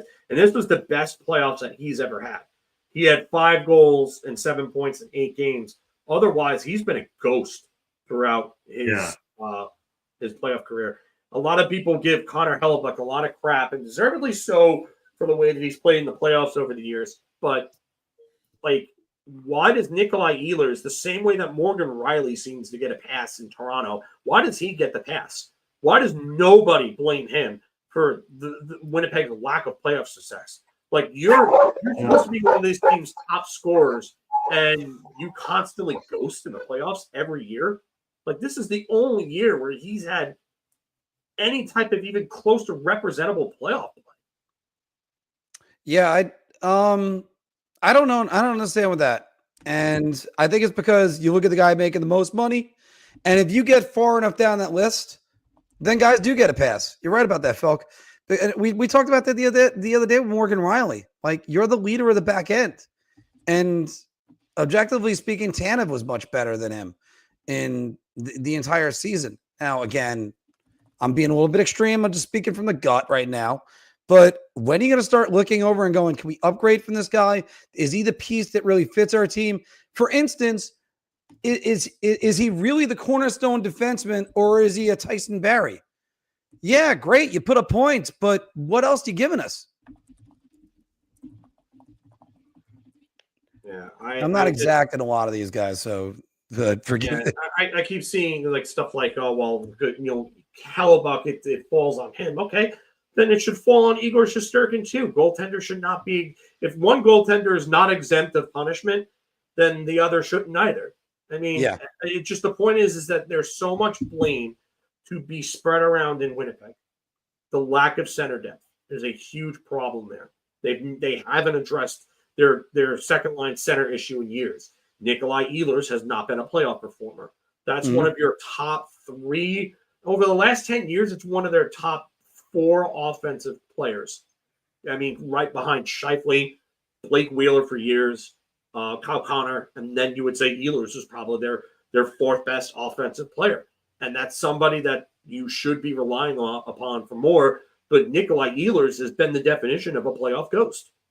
Like his numbers are pathetic in the playoffs. He has 21 points in 45 career playoff games, and 7 of those points came in 8 games this past postseason. If you take away this past postseason, he had 4 goals and 14 points in 37 games before this postseason. And yet there was not one word about how bad he's been in the playoffs. It's been on Hellebuck, not on Ehlers, not on their defense, which is not good. I mean, what? Neil Pionk, oh, he's so great. He's an analytics darling. He's a joke in the playoffs. Yeah. Dylan DeMello, okay. That's your big shutdown guy outside of Morrissey. Dylan Sandberg is supposed to scare people. They don't have a great defense. They have a system that wins in the regular season, just like Carolina. Well, they need to strengthen that defense in order to help out their goaltender. Anthony, this is something we talked about, I think, a little bit Wednesday when you got off, but we'll throw this one out there again. Actually, I think we did talk about this with you, but Connor McDavid, he comes up on free agency after next offseason. Do you think? No, not after. Not What? after next. Not after. It is next offseason. It is next offseason. Okay, so well, that's what I meant. After the 25-26 season ends, that free agent class looks like, and this is just as of right now, it looks like McDavid, Eichel, Kaprizov, Kempe, Kyle Connor, and then you have Jason Robertson, who was a restricted free agent. So, I mean, if I'm the Rangers, I'm not making any crazy big moves. All I'm doing is I'm addressing left side defense. I'm moving cap space to moving cap space to have available cap space to make a run at one of those guys. Because even if McDavid's not available, those other guys are as a yeah. I was just going to say, I think McDavid's going to stay, but Kirill the Thrill, I would throw a boatload of money at him. Well, I think the team that might do it is the Minnesota Wild because now they're out of cap hell. And I think that's why this offseason you're going to see them being more aggressive. There was speculation before he even got there and signed his deal that he maybe didn't want to be there long term. So they'll throw a lot of money at him, but I think he's a guy that's going to market. I do think he's going to hit the market. The other thing you got to worry about is Marco Rossi supposedly doesn't want to be there anymore, and that's a big loss for them because the guy had 60 points this year. Yeah, I mean, he was another one that shot at a pretty high shooting percentage. His numbers were better than in years past, but this is a guy that worked his way back from long COVID. Yeah, like he was having long COVID symptoms, and his career was in jeopardy. So I don't understand why you would want to move him unless like he absolutely wants out. But if he wants out, you're going to have to replace that, and that's just another reason for Kirill Kaprizov to leave. So my question then first, let's get to McDavid, then let's go over to Kaprizov in a minute. And that's, does Edmonton's success drive whether or not McDavid stays? Like, do they have to win the cup this year and then he stays? Or does failure motivate him to stay because now they're on the precipice of a cup? I don't know. That's a tough question to answer because I mean I do know that him and Leon are like they're like that. Mhm. So it's tough, but he has voiced his frustration about not winning. And after being there 10 years, they get to the conference finals in his second season and they get knocked out by or second round, sorry, in his second season, they get knocked out by Anaheim, who ends up getting knocked out by I think it was Nashville. Yeah, Nashville. Yeah.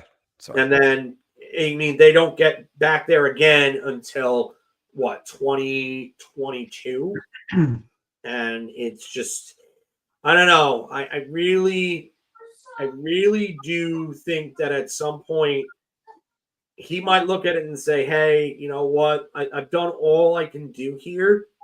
I think it's time for me to make a change." But again, he may love it there. He might, yeah. He's worshipped there like a god. I mean, yes, and the NHL would love Connor McDavid on Broadway. I'm going to get to that in 1 second. You know where they would love him even more? Toronto. Yeah. Yeah, that's true. But how would Toronto make that work? But here's all right. Here's what I would have to say with that, because I'm going to use that maybe failure could motivate him to stay more than anything else, because you have the Mark Messier situation. I think we went into this a couple weeks ago, that Messier literally won 5 cups, one of them without Gretzky, won the MVP. He did everything literally that he could do, and the Conn Smythe in Edmonton. Then he's got this larger-than-life personality. He would embrace New York City and go for it. I don't know if McDavid is that same guy. I think McDavid is a little bit more quiet. He does seem a little bit more quiet, yes. Yeah, I mean, but here's the thing. And this would go for Toronto too, by the way. In New York City, he would blend in. He would, yeah. Yeah, I mean, he's not Mark Messier. And Mark Messier was a guy that had that unmistakable look to him. If you saw Mark Messier on the street, you would know it's Mark Messier. Like Connor McDavid doesn't have that look. And not only that, but hockey now, as opposed to back then, things were different back then. When Messier came to New York, hockey was they needed that guy. They needed that star power. The Gretzky expansion to LA kind of helped, kind of put hockey more into the forefront in the big markets. I think that, yeah, the NHL would love that with McDavid, but I still think he's somebody that blends in New York. I don't know how he would handle like being kind of in the spotlight here as opposed to Edmonton, because I think the spotlight isn't on him as much there because it's not a big market. But yeah, I mean, that's a good question. Why would these guys want to leave winning organizations to come to a fringe team? I mean, the simple answer is money. That's it. I mean, yeah, and this is also true. Eichel's an easy fit with New York because the U.S. Hockey Connects are a big deal. Yeah, as we've seen, Chris Drury likes to stick with the Americans, but it's Connor McDavid. He's by far the best player of this generation. He's the one guy that has a chance at 2,000 career points and 250 playoff points. So I don't think that the U.S. Hockey Connections are going to trump anything with McDavid, because McDavid is the ultimate prize. Regarding McDavid, you mentioned that him and Draisaitl are close, which is true. One of the things I go back to is, I mean, I think anybody would be naive to believe, before Draisaitl committed, I would imagine, I know from when he signed the contract to when McDavid is a free agent, there's a little bit of a gap there. But you have to imagine before Draisaitl signed that deal, he tried to get into, talk to McDavid about it and just to see where his mind's at. Because I feel like if McDavid was iffy on staying, I have a hard time seeing Draisaitl would have committed that long to Edmonton. Which is why I think chances are McDavid stays. But it would be funny for Draisaitl to sign that deal and then McDavid leaves. He'd probably be like, what WTF? So I don't know. I mean, him hitting free agency would be much bigger than when Tavares did. They make a big deal of it. It would be insane. I think Edmonton is going to literally do everything they can to get this guy to stay. They'll literally give him a blank check. You know, you hear that like cliche. The owners will literally hand him a check. They have a number. Like I don't think they will let him go over their carcass, but we'll see in a year from now. I mean, that means he's eligible to sign an extension this July 1st, correct? Second, I think so, yeah. I think it's July 1st when he becomes eligible to sign or re-sign an extension. But I mean, that could go both ways. That can honestly go both ways. Draisaitl got the money. Like, he got 8 years and $14 million. He got the new record, $112 million in total. He got the new record contract.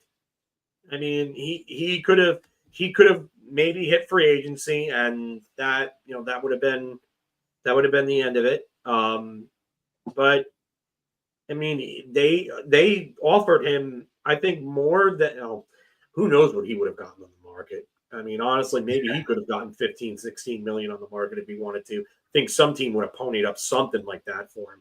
But I mean, he got a lot of money, and he got a commitment from the organization he grew up from. Gotta say no. By the way, not straight up. No, there's going to be more to that. I'm not. I'm all for trading Artemi Panarin. Not that big. No. Let's also say this. I'm pretty sure Josh Bailey asked John Tavares what his thoughts were, and things can change though in the span of that contract signing. That's different. This is McDavid and Draisaitl. It's like Batman and Robin. Bailey and Tavares weren't close to the same thing. But they were line mates back at that time, and they were succeeding together. I mean, they were close. They weren't. I see your point, but I think it's a little bit different with the two of those guys. Yes, and again, I'm just saying in general because things can change. Like Connor McDavid, he could get incredibly frustrated and say, "I'm not sure if I could do this." And then go sign with a team that's got the cap space and is close. Let's say, because everybody's complaining about the no tax state teams. Yeah. Oh my goodness, that's all right. I'll get back to that point in 1 second. But he could go to another team, or maybe even find a team, take the challenge, and say, "I'm going to lift this team up and go." Let's say he goes to like an Anaheim Ducks. They're going to have plenty of cap space and that are a team up and coming. I mean, maybe that could do it. Or does failure make him stay? I think failure might make him stay. I think he might say, "I want to win the cup here. I don't want to be." Yeah, he might have like, I want to finish the job. I mean, maybe that's the case. I don't know. Maybe he thinks that they're close, and he thinks that they can eventually get the job done. It could go. It's a coin flip. It could go either way, really, to tell you the truth. But I do think, let me just say this. You look up in those Raptors in Edmonton, you don't see guys that didn't win the Stanley Cup. Yeah. So I wanted to just say one other thing with, where was it? It's this. I think that if they have the slightest inkling that he wants out, I think that they would probably deal him before anything. And that deal would enter like the Eric Lindros 1992 territory. Without doubt. Yeah. That's really what I think is. I don't know how you can let him go for nothing. It'd be gross mismanagement. And that's why Kaprizov, they have to know what's going on with him now. Like this offseason, like they got to figure that out. You can't have him waiting. No. All right. Yeah. What was the question you just posed, Anthony? Oh, Evan had a good one too, but this right here is JT stay in Toronto. Phil, you first. No, you got to move on. I think Ottawa is too good of a fit, honestly. I think he stays in the province of Ontario. He goes to a younger team where there's a lot of team speed. Toronto needs to get away from this core four, and they need to break this up. Let Marner and Tavares go, and start building around Matthews and Nylander, because those are the guys you want to keep there. Marner's been scapegoated. I don't like the too many passengers comment from Matthews because he was nothing but a passenger himself. Mm-hmm. But I do think that he has to. They really have to just get away from that. And again, I just think Ottawa fits in so many different ways for Tavares. It's a younger team. They play fast. They play physical. They could use some veteran leadership. They can use a guy to replace Claude Giroux as well, because I think Tavares is still going to be productive for at least a few years. I think Giroux is kind of like on his way out right now. But I do think that he's gone. I'm gonna say he's gonna go. I'm gonna throw a different team out there. Buffalo Sabres. I thought you were going somewhere different with that. No, I thought about it. I was just like, I think the Buffalo Sabres could use a John Tavares and give him the captaincy. Maybe take some pressure off of Tage Thompson. Here's the only thing with that. He's obviously getting older. He failed to accomplish his goal of winning a cup in Toronto. Why is he going to go to a team that hasn't made the playoffs in 13 years, where he's likely going to just put the final nail in his coffin of never winning a cup? Yeah, you're not going to go to Buffalo. Yeah, but then if it's about family and territory, fine. I have no idea what Ottawa's going to be in a year. Let's be honest about that one. If it's just about going to go find a team that's going to go win, Dallas has got plenty of people. Florida's got plenty of people. I don't know where he's going to go. The Rangers? Where? The Rangers? Yeah, okay. No. Yeah. Oh, yeah, Darlene's captain. I forgot about that for a minute. Then so they have to move Panarin this offseason to get something, so losing him for nothing. Meaningful sample? I'm not sure of what you mean by this. I have no idea what they mean by that. Okay. But I don't know, might have been something I said. I don't know. But for I have no idea. But you think he's getting Jay is throwing this down here. Think he's getting it for $5 million? I think he's gonna get more than that. I think he can get like 6, 7. I don't think he approaches 10 even. No, not. I don't think so. Not at his age. Who are you even talking about? Is this the Rangers you're talking about? I have no idea what this person is talking about. Yeah, if you could just clarify that for us, yeah, please. That would help. Yeah, and because the answer looks like it's good. Instead of.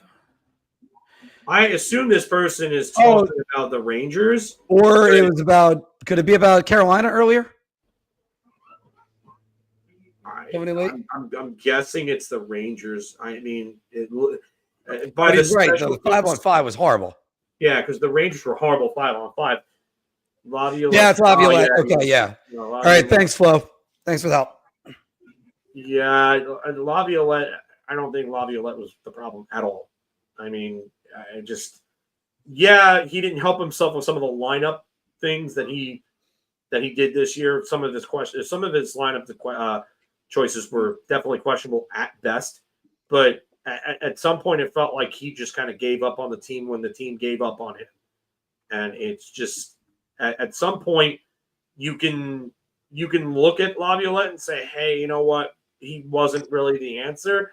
But how is it that this team could play so well under him in year one, and then in year two, they look like a joke of a lottery team?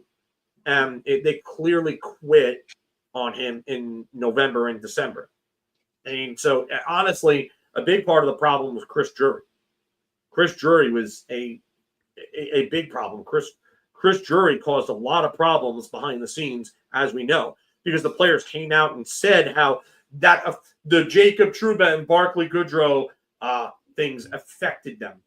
Like, if I'm sorry, if that's affecting you and stopping you from going out there and doing your job, then maybe you need to be in another line of work. Well, yeah, because again, put the professional back in professional athletes. Guys, I only got a few more minutes of this, and then I have to actually get going. But again, what's the adjustments that Mike Sullivan's going to make?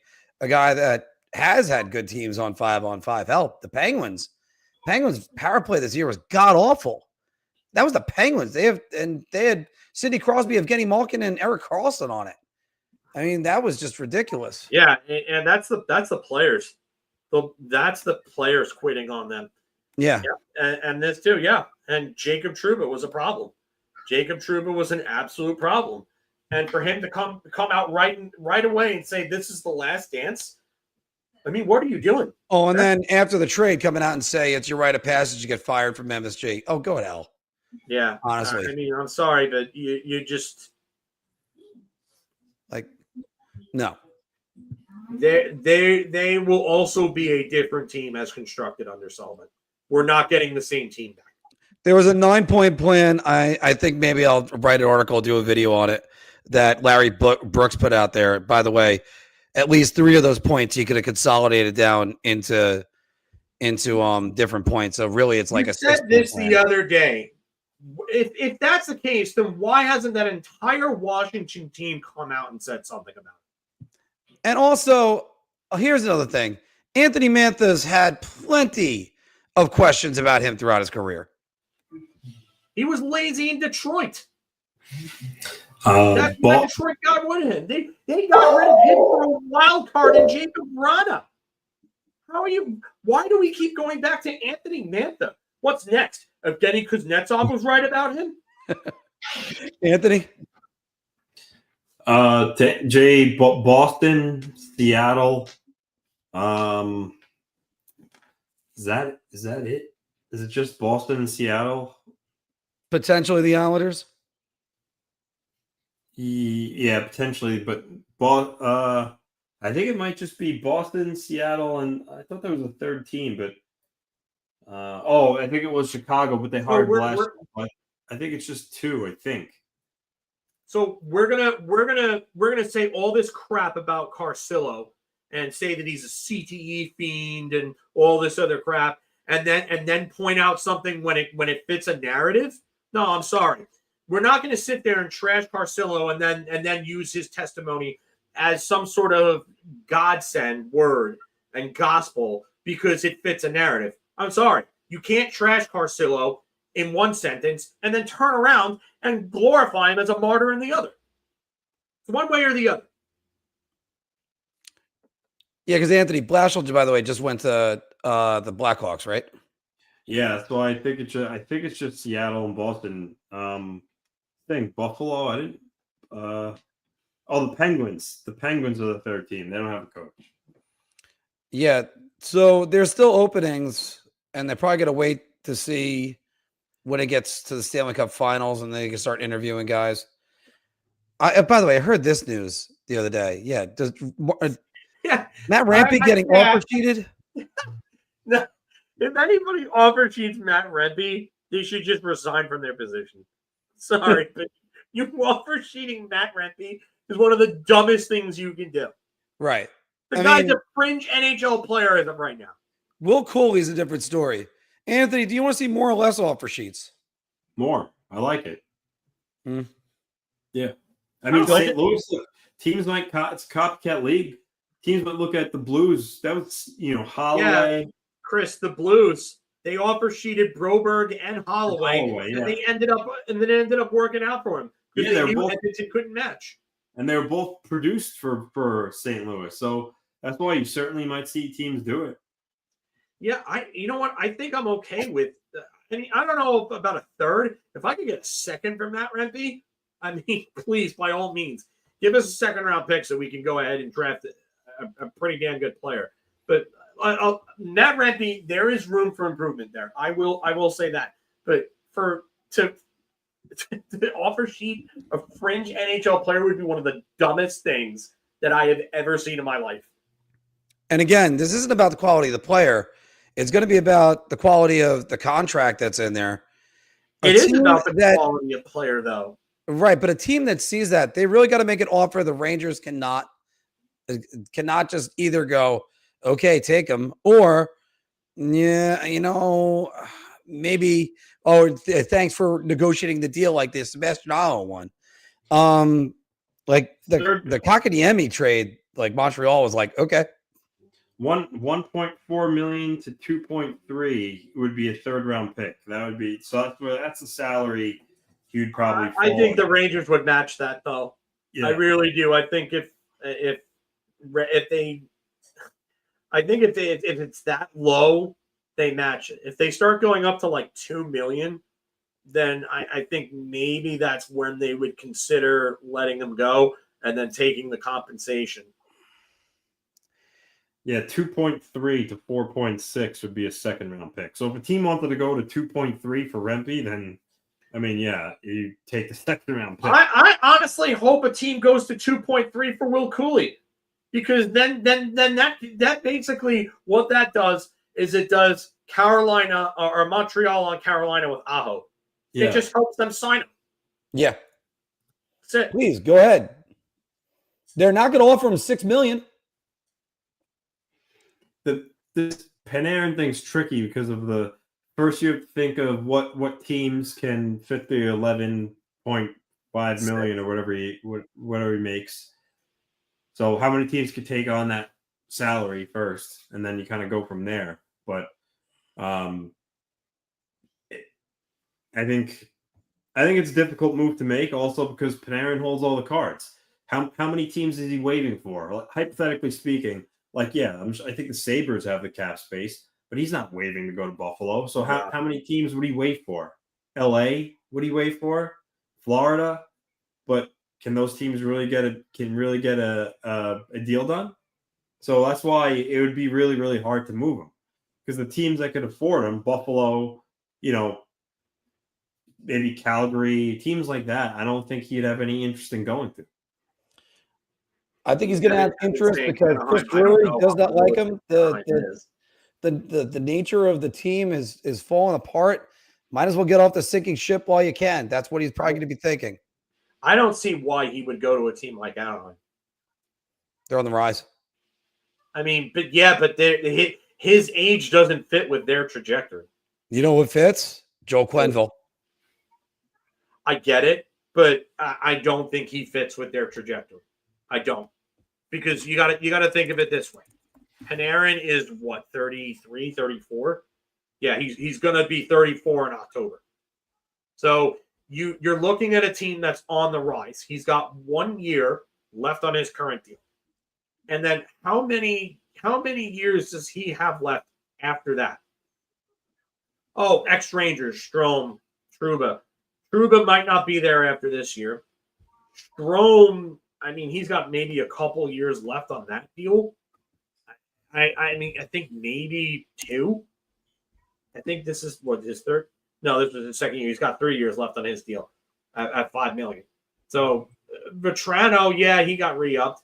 But again, they're a team that's on the rise. I don't know how many good years Panarin has left after this one.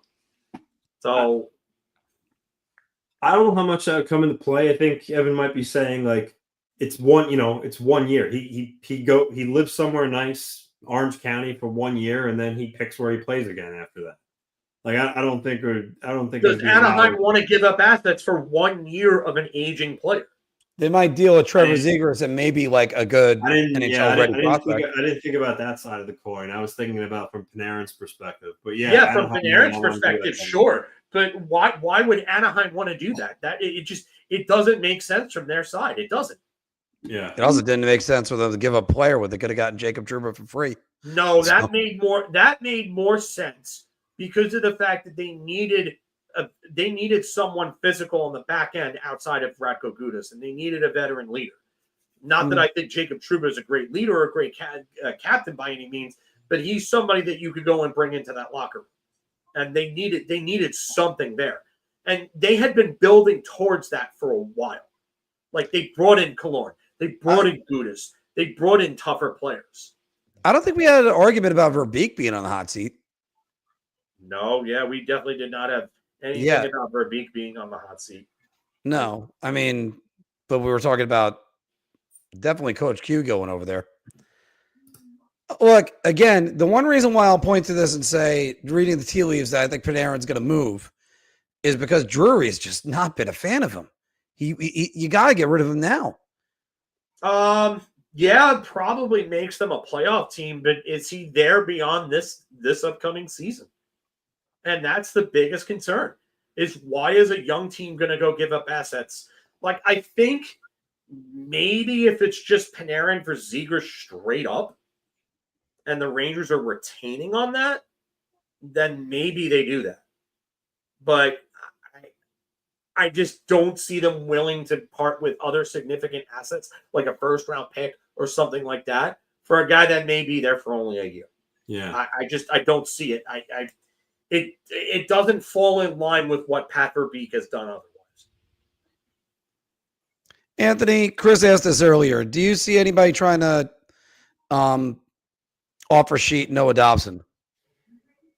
I mean, it might be good young defenseman. It's possible. I know, I've seen stuff on X, the Canadian fans talking about, oh, they should bring Dobson home on an offer sheet. But I mean, I think the Islanders would match it. I mean, I think especially because even if they were looking to trade him, let's say, you can't lose him. You can't lose a guy like that for nothing. So I think they would match. They would match any offer really that they got. And also too, actually, the thing that gives me pause to that is the compensation chart. Dobson's going to be looking at least $8 million. So for a contract of that size, you would actually get compensated pretty well. But still, I don't know. And I know the 2026 draft is supposedly pretty deep, but I don't see the Islanders letting him go though. If he got an offer sheet, I think they would match it. Phil, pull that up again. What? I thought you had a point. As Dobson, maybe. I mean, I just think the Islanders match any deal that's within reason for Dobson. That is, if they don't trade to get back into the first round to go get James Higgins, assuming he's there. Okay, so even if they take Matthew Schaefer, I think this is the one draft where I can't find one player right that I can legitimately say right off the bat that is ready for the NHL in year one, straight out of training camp, making the team. That's why a lot of people say that this is one of the worst drafts in a while, because there's no player you can look at say, hey, I think this guy's going to make opening night roster. Even Schaefer with the injuries, you're going to have to play him in. You're going to have to play him in the juniors, I would say, in year one, because you're going to want to make sure that he's okay. And then if you want to sign him out of there and then have him come in year two, maybe he's ready in year two. But I really think that we're going to see the first overall pick since Eric Johnson in 2006 to not be on an opening night roster in year one. I do think that that's the case. And with that said, even if the Islanders take Schaefer, outside of Schaefer and Dobson, who in that organization is any good at transporting the puck on defense? Who? They don't have much puck transporters. No, they don't have, and they don't have anybody that's good at, that's projected to be a point producer at the NHL level either. Even if you want to talk about a guy that gets a point off power play, and he's just like a trigger man at a point, kind of like how Sheldon Storey was, in his heyday. Like who do they have in their system that even projects to be that? No one, not a soul. So why are you moving Dobson unless you have something? It's like the Rangers. How are you going to move Panarin if you don't have that type of production, someone to step in and fill that void? The Islanders are even worse off in that regard. Yeah, I don't think they'll let him go. I don't see it. I keep seeing people, oh, maybe the Islanders will trade away, and on comments on some of our videos, the Higgins video. You have people talking about trading. You're the people talking about trading Noah Dobson to Utah for the 4th overall pick. Yeah, okay, great. Who's playing defense? Who's moving the puck? Mm-hmm. What are you aiming to be the worst team in the league on breakouts? Isaiah George and Boquist are not good puck transporters. I'm sorry, that is so wrong. That is, if that's your depth in terms of moving the puck, you are going to be one of the worst teams in the league. And your analytics breakout wise are going to look like crap. I'm sorry, but I'm telling you right now, you got nothing behind Boquist. Behind Dobson at this point. So, well, by the way, and again, everybody mocking, saying, "Oh, take Higgins," or don't take Higgins. Again, I give you the Doug Wickenheiser versus Dennis Savard comparison. You passed on the local boy, and the local boy went to the Hall of Fame. Do you want to try that one again? So, I don't think that's a good comparison to use here. It's not the best comparison. I'm not saying that, but I'm just saying it's the only one I could think of at the moment. And if maybe you got a guy that's motivated that stays, or you know what, maybe it's got a guy that develops and really finds his game after this. So I'm not saying that it's an exact comparison, but however, guys, I got to run. Hey, how you doing, Huck? It's been a while since the last time I've seen you. Work in a minute, so yeah, I got to go get ready for work, and I got the Knicks game tonight. So we're gonna be packed out at Boss Croker's. Oh, hey, we got a live correspondent from Toronto. Nice. Yeah. Players like Schaefer don't grow on trees. Well, in comparison to Cal McCarr, yeah. I don't know. I don't like the Cal McCarr comparisons, even talking about his skating. His skating is very good, but I don't think it's anywhere close to McCarr's by any means. But I just think that you keep it simple and you take him number one. You take the best player that's available. He's probably the best player in the draft. There's no consensus, but if you trade down, you try to get pretty, and you take a lesser player, it could end up costing you your job eventually. But let's say they trade down and they get another first-round draft pick that enables them to move back up. And I mean, there's variables in this. All right, so who you guys got winning the Knicks game tonight? The Knicks have got to come back and win this game. If they don't, they're toast. Anthony? I don't follow look at basketball, so I don't not really. Oh, I'm shocked at who's in the We playoff New right York now. team, so Knicks, yeah, but I don't. I think the Knicks win this game. I think they actually don't get that last bounce at the end, but I think the Knicks will take this one. Can the Knicks do that later? All right. Hey, it's Tommy.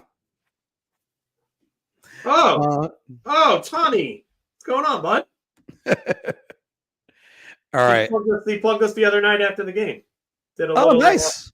Yeah, we did a little short video for it on his Twitch. All right, nice. Good. We need to build up the Twitch presence a little bit more because I have no idea what's going on that. I've messed around with Twitch a little bit, but I don't have a full understanding. That's why we need help in getting some people on here that know Twitch and Rumble very well. And OKC is a scary team. OKC looks like they're going to run the table. So they just I think OKC that's the one team I didn't want to see in the conference finals, and they just ended up making it. So once again, everybody, if you're just joining us right now, make sure you click back to the beginning, see that man's reaction to getting a very sound, very smart GM, and also ours, because we're just as excited for the Islanders too, guys. So great move for them, man. Great move. Anthony, there aren't any dark clouds hanging over the Islanders right now. Plenty over Madison Square Garden. All right, guys, everybody, we're going to cut it off here. Thank you very much for joining us today on a special episode of Big Apple Hockey. Look for us on Wednesday for our weekly show. And you know what? It's going to be a hell of an off season. I just wonder if there's going to be any more Eastern Conference playoff games by the time we get back on the air. Take it easy, and we'll see you soon.